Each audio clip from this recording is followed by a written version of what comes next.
Hi friends, இன்றைக்கி நம்ம love is all Chinese ட்ராமாவோட பார்ட் 18 தான் பார்க்க போகிறோம். ஆல்ரெடி பார்ட் 17 போட்டாச்சு. சப்போஸ் அந்த வீடியோ யாராச்சும் பார்க்காம இருந்தீங்கன்னா பார்த்து வந்துருங்க. அப்போ தான் உங்களுக்கு இந்த வீடியோ புரியும். சரி, வாங்க நம்ம கதைக்குள்ளே போகலாம்.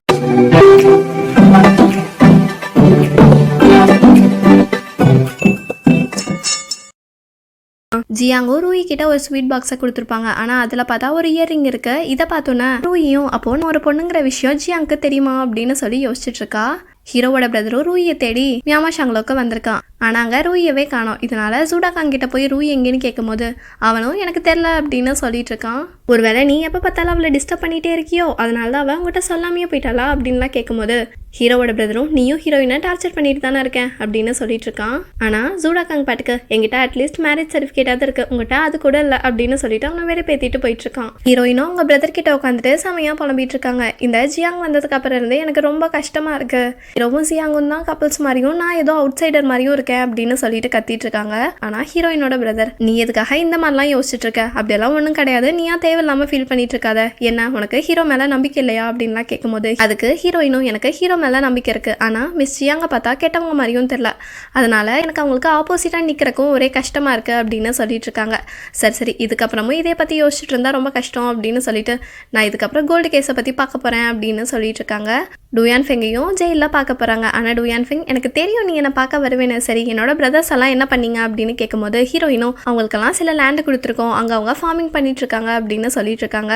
டூயான் ஃபெங்கும் எனக்கு தெரியும் நீ என்ன பார்த்துக்கிற மாதிரி என்னோட பிரதர்ஸையும் நல்லா தான் பார்த்துப்பேன் அப்படின்னு சொல்லிட்டு இருக்கான். ஆனால் ஹீரோயின் நான் கூட நியாயம் பேசுறதுக்கெல்லாம் வரல, சொல்லு இந்த பிரிண்டா உனக்கு யார் போட்டு விட்டா அப்படின்லாம் கேட்கும்போது டூயான் ஃபெங்கும் நீ ஏன் தேவையில்லாதெல்லாம் பேசிட்டு இருக்க அப்படின்னு சொல்லிட்டு நீ ஏன் ஹீரோவை லவ் பண்ற, நிஜமாலுமே உனக்கு அவரை தான் பிடிச்சிருக்கா அப்படின்னு கேட்கும்போது ஹீரோயினும் ஆமா அப்படின்னு சொல்றாங்க. ஆனால் டூயான் ஃபெங் எனக்கு என்னமோ ஹீரோவை பார்த்தா அவ்வளோ நல்லவா மாதிரியும் தெரியல, அவனை பார்த்தா ரொம்ப கோல்டாகவும் அரகண்டாகவும் இருக்காரு, உன்னோட டேஸ்ட்டுக்கும் அவரோட டேஸ்ட்டுக்கும் ஒத்தே வராது, நீ ரொம்ப சின்ன பொண்ணு அப்படின்லாம் சொல்லும் போது ஹீரோயினும் கொஞ்சம் ஃபீல் ஆகிடுறாங்க. ஆமாம் ஆமாம் ஜியாங்கோ ஹீரோ தான் சரியான கப்பிள்ஸ் அப்படின்னு சொல்லிட்டு ரொம்ப ஃபீல் பண்ணிட்டு உட்காந்துருக்காங்க. அப்போ கரெக்டாக அசிஸ்டண்ட்டும் வந்து இவங்க ரெண்டு பேரும் என்ன பேசுகிறாங்கன்னு பார்க்குறாங்க.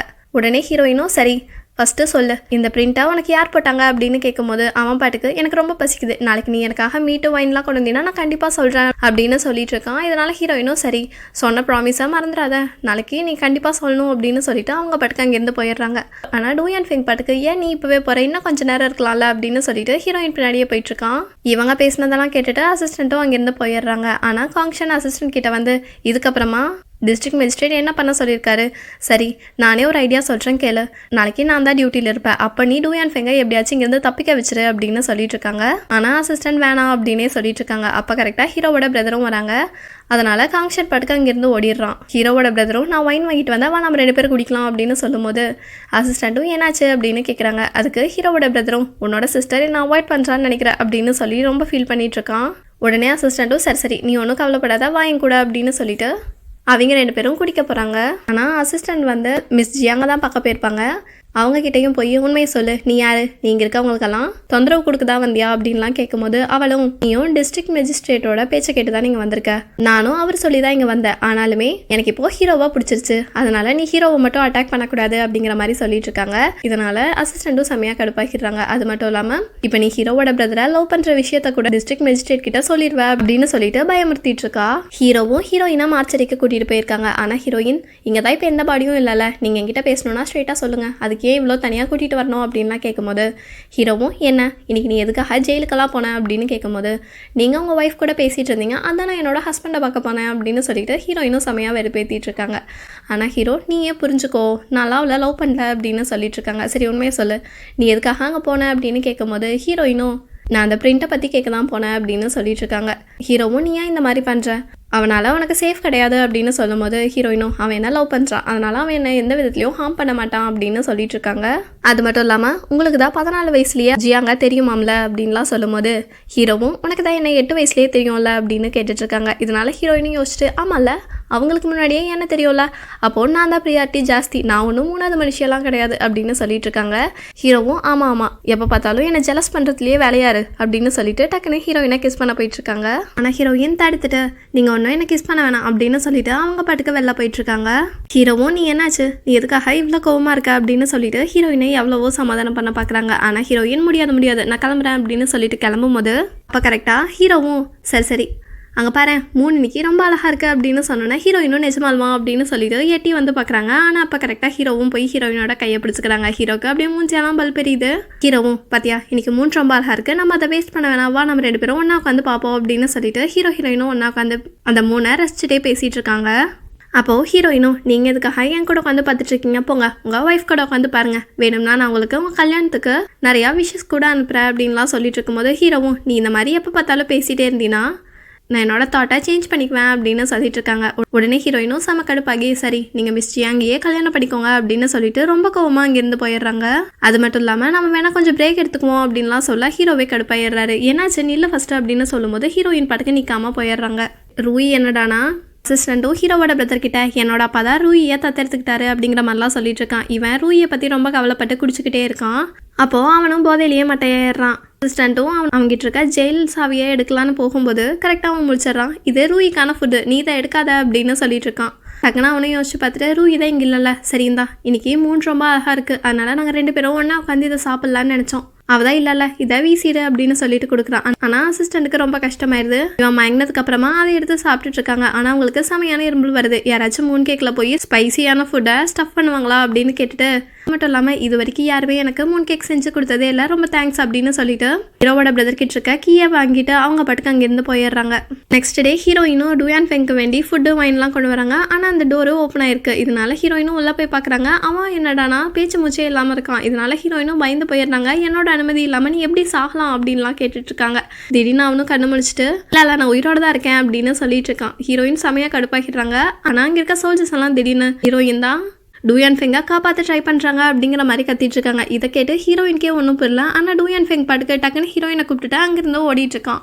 ஹீரோயினும் என்னதான் ஆச்சு உனக்கு, என்னை ஃபஸ்ட்டு இறக்கி விட அப்படின்னு சொல்லும்போது அவன் பாட்டுக்கு யாரோ ஒருத்தங்க என்னை கொல்ல ட்ரை பண்ணுறாங்க, அது மட்டும் இல்லாமல் அதுக்கான ரீசன் நீ தான் என்னை காப்பாற்றுனேன்னு சொல்லி உன்னையும் ஜெயிலில் போட்டுருவாங்க, ஒழுங்கு மரியாதையாக என் கூட வா அப்படின்னு சொல்லிட்டு அவன் பாட்டுக்கு போயிட்டுருக்கான்.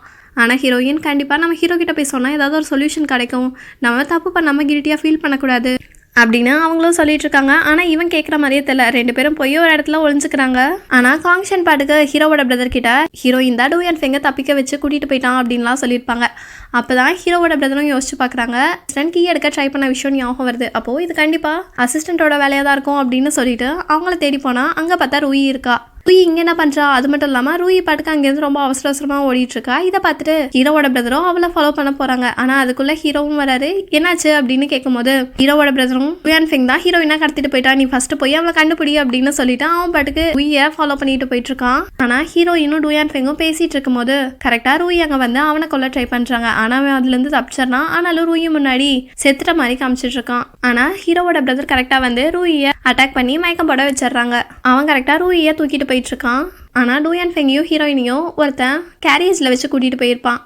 அப்போ தான் ஹீரோயினுக்கே தெரியுது இவன் இன்னும் சாகலைன்னு சொல்லிட்டு. சரி நீ எதுக்காக இந்த மாதிரிலாம் நடிச்சிட்டு இருக்க அப்படின்னு சொல்லிட்டு இவங்க 2 பேரும் பேசிகிட்டே போகும்போது அங்கே கரெக்டாக ஹீரோ வந்து இவங்க வழியை பிளாக் பண்ணிடுறாங்க. டூயான் ஃபெங்கும் ஹீரோயினோட கழுத்தில் கத்திய வச்சுட்டு ஹீரோ கிட்டையும் நீ மட்டும் எங்களை இப்போ விடலினா நான் உங்கள் அட்வைஸராக கொண்டுருவேன் அப்படின்னு சொல்லிட்டு மிரட்டிட்டு இருக்கான். ஆனால் ஹீரோ அவன் மேலே ஒரு சின்ன கீரல் விழுந்தா கூட நீ செத்துருவ அப்படின்னு சொல்லிட்டு இருக்காங்க. ஆனால் திடீர்னு ஹீரோயின் என்ன நினச்சாங்கன்னே தெரியல. அவங்க பாட்டுக்கு டூயான் ஃபெங்கை கட்டி பிடிச்சிட்டு எங்கள் 2 பேர்த்துக்கும் ஒருத்தர் ரொம்ப பிடிச்சிருக்கு, ஸோ எங்கள் வழியில் நிற்காதீங்க அப்படின்னு ஹீரோவை பார்த்து சொல்லிட்டு இருக்காங்க. ஹீரோக்கு இவன் என்னடா கேனத்தனமாக பண்ணிட்டு இருக்கா அப்படிங்கிற மாதிரி இருந்தாலும் அப்போ தான் கரெக்டாக ஹீரோயினும் கண்ணை சிமிட்டி காமிக்கிறாங்க. இதுலேயே தெரியுது இவ ஏதோ பிளான் வச்சிருக்காங்க. ஹீரோவும் சரி நகர்ந்து போயிடுறாரு.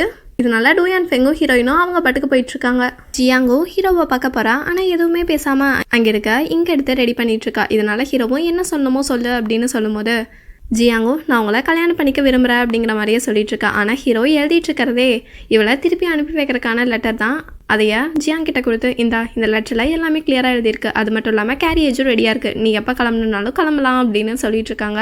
ஆனால் ஜியாங் எதுக்காக நீங்கள் என்ன விரட்ட ட்ரை பண்ணுறீங்க, அது மட்டும் இல்லாமல் எனக்கு உங்களை ரொம்ப பிடிச்சிருக்கு, உங்கள் அம்மா தான் இந்த வளையலையும் எனக்கு செஞ்சு கொடுத்தாங்க அப்படின்லாம் சொல்லும்போது ஹீரோவும் எங்கள் அம்மாவுக்கு ஒரு ப்ரீஷியஸான கல் கிடச்சிது, அதை வச்சு இந்த ஜேடை செஞ்சு கொடுத்தாங்க, ஆனால் என்னோட பெர்மிஷன் இல்லாமல் தான் அவங்க உனக்கு இந்த வலையில செஞ்சு கொடுத்துருக்காங்க, ஸோ இதுக்கும் எனக்கும் சம்மந்தம் கிடையாது அப்படிங்கிற மாதிரி சொல்லிடுறாரு. அது மட்டும் இல்லாமல் எனக்கு ஹீரோயினை தான் ரொம்ப பிடிச்சிருக்கு, அதனால் நீ இங்கேருந்து கிளம்பலாம், உனக்கு நான் இந்த ஜேடை வச்சிருக்கனால ஏதாச்சும் டவுட்டாக இருந்துச்சுன்னா இதை நீயே வச்சுக்கோ அப்படின்னு சொல்கிறாங்க. ஆனால் ஜியாங் செமையாக கடுப்பாகி எனக்கு இது வேணாம் அப்படின்னு சொல்லிட்டு அதை தள்ளி விட்டுட்டு அங்கிருந்தே ஓடிடுறா. ஹீரோவோட பிரதரும் ரூயி பக்கத்தில் தான் இருக்காங்க. அவளும் அப்போ தான் கண்ணு முழிச்சு பார்க்குறா. ஆனால் அவள் ட்ரெஸ் எல்லாம் சேஞ்ச் ஆகி இருக்கிறத பார்த்து யோசிச்சிட்டே இருக்கா. ஹீரோவோட பிரதரும் ஒன்றும் கவலைப்படாத, இங்கே இருக்கவங்க தான் உனக்கு சேஞ்ச் பண்ணி விட்டாங்க அப்படின்னு சொல்லிட்டு, சரி நான் இன்றைக்கி ஃபுல்லாக டியூட்டிலேயே இருந்ததுனால எனக்கு கொஞ்சம் தலை வலிக்குது, நான் மடியில் படுத்துக்கிறேன் அப்படின்னு சொல்லிட்டு ரூயோட மடியில் படுத்துக்கிறான். இவனுக்கு ரூயி மேலே ஏதோ லைட்டாக டவுட் வந்துருச்சு. அதனால் நீ எதை சொல்லணுன்னாலும் என்கிட்ட சொல்லு அப்படின்னு கேட்கும்போது அவள் ஒன்றும் இல்லை எனக்கு டயர்டாக இருக்குது அப்படின்னு சொல்லணுன்னா ஹீரோவோட பிரதரும் செமையாக கடுப்பாகிடுறான். சரி நான் கிளம்புறேன் அப்படின்னு சொல்லிட்டு அவனும் அங்கேருந்து கிளம்பிடுறான். டூயான் ஃபெங்கும் ஹீரோயினை இப்போது ஃபானிக்ஸ் வில்லேஜ்க்கே கூட்டிகிட்டு போயிட்டான். ஆனால் அங்கே இருக்கவங்கலாம் டூயான் ஃபெங்க்கு வேண்டி தான் வெயிட் பண்ணியிருப்பாங்க. அப்போது டூயான் ஃபெங்கும் நீங்கள் எல்லாரும் எனக்காக ரொம்ப நாளாக வெயிட் பண்ணிட்டு இருந்தீங்க, அதுக்காக ரொம்ப தேங்க்ஸ், நீங்கள் என்ன இருந்தாலும் எனக்காக லாயலாக இருந்திருக்கீங்க. அதுக்கப்புறம் இந்த ஹீரோயின் அப்படின்னு சொல்லிட்டு ஹீரோயின் கூட பேசிகிட்டு இருக்கான். சரி நீங்கள்லாம் கிளம்புங்க அப்படின்னு சொல்லிட்டு அங்கே இருக்க மற்றவங்களெல்லாம் அமுச்சு விட்டுறான். ஆனால் இவன் என்னடானா ஹீரோயினை விட மாட்டேன் அப்படிங்கிற மாதிரி சொல்லிட்டு இருக்கான். இதனால ஹீரோயினும் கடுப்பாயிடுறாங்க. திடீர்னு அவன் பாட்டுக்கு ஹீரோயினை நீல் டவுன் பண்ண சொல்லி அவங்க பேரெல்லாம் சொல்லிட்டு இருக்கான். ஆனால் ஹீரோயின் சொல்ல முடியாது அப்படின்னு கத்திட்டு இருக்கும்போது இவன் பாட்டுக்கு நான் டூயான் ஃபெங், இவன் டாங்லிங்கின், நாங்கள் 2 பேரும் இனிமேல் பிரதர்ஸ் அப்படிங்கிற மாதிரி சொல்லிடுறான். இதை கேட்டோன்னா ஹீரோயின்கே ஒன்றும் புரியல. நிஜமாலுமா அப்படின்னு கேட்கும்போது அவனும் ஆமாம்மா என்ன இருந்தாலும் நீ எனக்கு ஹெல்ப் பண்ணியிருக்க, அதனால நானும் உனக்கு ஹெல்ப் பண்ணுறேன் அப்படின்னு சொல்லிட்டு இருக்கான். ஹீரோயினும் ரொம்ப ஹாப்பியாகி சரி சரின்னு சொல்லி தலையாட்டிட்டு இருக்காங்க. ஆனால் இந்த ஜியாங் சரியான கடுப்பில் இருக்கா. அவள் அவளோட வலையிலையும் போட்டெல்லாம் உடச்சிட்டு இருக்கா. அது மட்டும் இல்லாமல் செமையாக அழுதுகிட்டே ஹீரோவை பற்றி யோசிச்சுட்டு நான் உன்னை காப்பாற்றிருக்கேன், ஆனால் நீ என்னவே ஹர்ட் பண்ணணும்னு ட்ரை பண்ணுறியா அப்படின்னு சொல்லிட்டு இருக்கா. அப்போ கரெக்டாக பைரஸும் ஹீரோக்கு ஏதோ கையில் காயம் மாதிரி ஆயிருக்குன்னு சொல்லிட்டு அதுக்கு மருந்து கொண்டு போயிட்டுருக்கா. ஆனால் ஜியாங் பைரஸை கூப்பிட்டு அந்த மருந்தை வாங்கி வச்சுக்கிறா. ஹீரோவும் சாப்பிடாமையே சுற்றிட்டு இருக்காரு. இதனால அங்கே வேலை செய்கிற பையனும் ஹீரோ கிட்ட வந்து பாருங்க பாபாலாம் கரெக்டாக சாப்பிட்டுட்டு இருக்கு, அவனா நீங்கள் தான் சாப்பிடாமையே இருக்கீங்க அப்படின்னு சொல்லும் போது ஹீரோவும் நான் நல்லா தான் இருக்கேன், அங்கே ஹீரோயின் சாப்பிட்டாலானே தெரில, அப்புறம் எப்படி நான் சாப்பிட முடியும் அப்படின்னு கேட்டுட்ருக்காரு. ஆனால் அவரோட கையில் ஏதோ புளியாக இருக்குது, என்னாச்சுன்னு அந்த பையனும் கேட்கும்போது ஹீரோவும் ஏதோ கொசு கடிச்சிருக்கும் போல அப்படிங்கிற மாதிரி சொல்லிட்டு இருக்காரு. ஆனால் திடீர்னு அவரும் மயங்கி விழுந்துடுறாரு. இதனால அவனும் செமையாக அழுதுட்டு இருக்கான். அது மட்டும் இல்லாமல் அவன் ஹீரோயினை தேடி ஃபானிக்ஸ் வில்லேஜ்க்கே போயிடுறான். அங்கே இருக்கவங்களாம் அவனை பிடிச்சிட்டு வராங்க. ஏன்னா வேவ் பார்க்குறக்கு ஆண் அனுப்பி வச்சிருக்கியா அப்படிங்கிற மாதிரி கேட்கும்போது இன்னும் இல்லை நான் இங்கே ஹீரோக்கு தெரிஞ்சு தான் வந்தேன், ஏன்னா கேஸை பற்றி நிறையா விஷயம் தெரிஞ்சுக்கணும் அப்படின்னு சொல்லும் போது அவனும் சரி நீ நிஜமாலுமே ஹீரோவா அவ்வளோ நம்புறீன்னா நீ இங்கேருந்து கிளம்பு அப்படின்னு சொல்லிடுறான். அப்போது ஹீரோயினும் அந்த பையன்கிட்ட எதுக்காக நீங்கள் வந்த அப்படின்னு கேட்கும்போது ஹீரோ திடீர்னு மயங்கி விழுந்துட்டாரு, என்னாச்சுன்னு தெரில, எனக்கு ரொம்ப பயமாக இருக்குது, அதான் அவங்கள கூட்டிகிட்டு போக வந்தேன் அப்படின்னு சொல்லிட்டு இருக்கான். டூயான் ஃபெங்கும் சரி நீ கிளம்பு அப்படின்னு சொல்லிடுறான். ஹீரோயின் இல்லை நீ எனக்கு ஒரு ஹெல்ப் பண்ணும், அதனால நீயும் என் கூட வா அப்படின்னு சொல்லிட்டு அவனையும் சேர்ந்து கூட்டிகிட்டு வராங்க. ஹீரோயினும் டூயான் ஃபெங்கை கூப்பிட்டுட்டு என்ட்ரி ஆஃபீஸ்க்கு வராங்க. அப்போது குடுகுடுன்னு ஹீரோ கிட்ட வந்து உங்களுக்கு என்னதான் ஆச்சு, இப்போ பரவாயில்லையா அப்படின்லாம் கேட்டுட்டு இருக்காங்க. ஹீரோவும் எனக்கு ஒன்றும் இல்லை நான் நல்லா தான் இருக்கேன் அப்படின்னு சொல்லிட்டு இருக்காங்க. அப்போது ஹீரோவோட பிரதர்கிட்டையும் என்னதான் ஆச்சு அப்படின்னு கேட்கும்போது அவன் என்னடானா லவ் ஃபீவர் உன்னை பார்க்காம இருந்ததுனால அவருக்கு உடம்புக்கு முடியாமல் போயிடுச்சு அப்படின்னு சொல்லி கலாய்ச்சிட்டு இருக்கான். ஆனால் ஹீரோயின் நான் சீரியஸாக பேசிகிட்டு இருக்கேன் அப்படின்னு சொன்னோன்னே ஹீரோவோட பிரதரும் ஒன்றும் இல்லை சின்ன காயந்தான் அப்படிங்கிற மாதிரி சொல்லிட்டு இருக்காங்க. ஆனால் இந்த டூயான் ஃபெங் பாட்டுக்கு அங்கே இருக்க ஏதோ திட்டிகிட்டு இருக்கான். இதை பார்த்துட்டு ஹீரோவும் ஏய் அப்படின்னு சொல்லித்திட்டு அவனும் அமைதியாயிடுறான். அப்போது டூயான் ஃபெங்கும் ஹீரோவோட காயத்தை பார்த்துட்டு எந்த லூசு டாக்டர் இது சின்ன காயம்னு சொன்னது, நீ ஏதோ க்ளீனாக இல்லாத பொருளை தொட்டிருக்க, அதனால தான் உனக்கு இது வந்திருக்கு, இது ஒரு ட்ரக், இது இருந்துச்சுன்னா சீக்கிரமாக செத்துருவாங்க அப்படின்னு சொல்லிட்டு இருக்காங்க.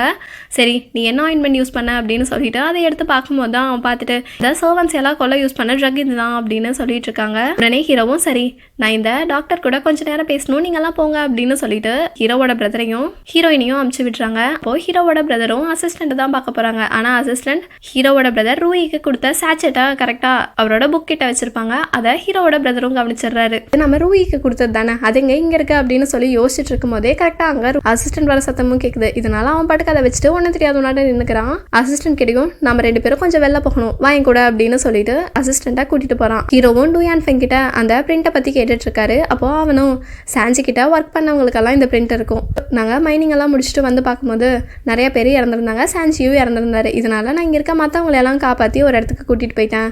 ஆனால் டைங்கிறவர் மட்டும் எங்களுக்கு கிடைக்கல, அதனால அவரை தேடி தான் நாங்கள் இவ்வளோ நாளாக இருந்தோம், அவங்கெல்லாம் கிடைச்சதுக்கு அப்புறமா நாங்கள்லாம் போய் ஒன்றா கேங்காக செட்டில் ஆகிட்டோம்.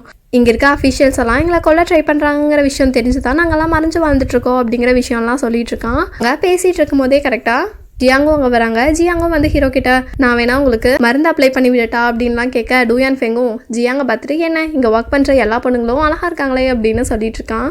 ஓகே ஃப்ரெண்ட்ஸ், இதுக்கப்புறம் என்னாச்சுன்னு நெக்ஸ்ட் வீடியோவில். இந்த வீடியோ உங்களுக்கு பிடிச்சிருந்தா சப்ஸ்கிரைப் பண்ணுங்கள், லைக் பண்ணுங்கள், கமெண்ட் பண்ணுங்கள், உங்கள் ஃப்ரெண்ட்ஸுக்கும் ஷேர் பண்ணுங்கள். தேங்க்யூ.